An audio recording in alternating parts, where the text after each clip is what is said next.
Hello friends, day 86. Shortly after leaving camp this morning, I met a guy called Simon, who you will meet shortly, and had a really good chat with him. He'd had a support driver driving his camper van, but sadly the guy had quit at the top of the Pennine Way, and so Simon has been driving the van to a point and then catching the bus back and walking back to the van each day.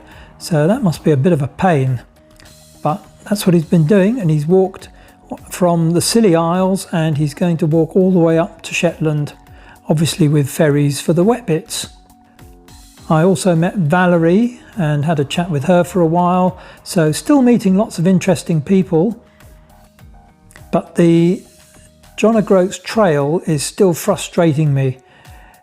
It's brilliant in some places and the signage is fantastic, and then all of a sudden you're just dumped into the middle of a field and no obvious way out, and the signage disappears, and then you'll find barbed wire fences.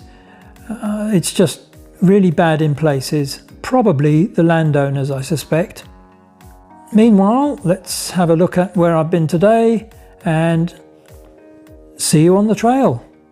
Hello, my name's Simon and I'm on the trail walking from the Scilly Isles to Shetland, all for charity. And the reason why I'm doing that is I'm a keen walker, long distance walker and hill walker, and I wanted to put something back.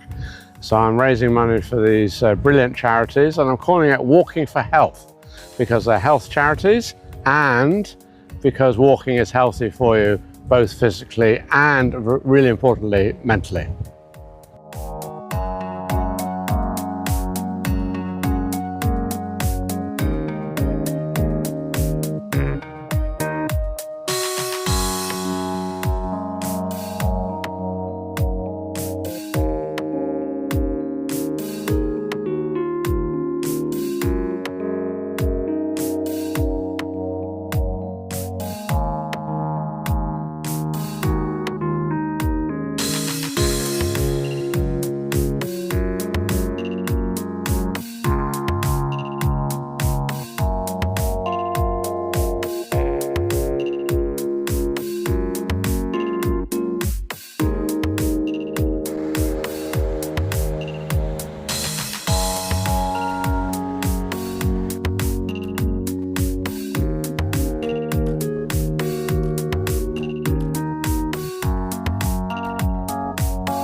I decided to stay at the hostel tonight. This is not a youth hostel, it's a privately run hostel called Halfway House, and it was recommended to me by three guys who I met on the trail several days ago, and just £40 a night.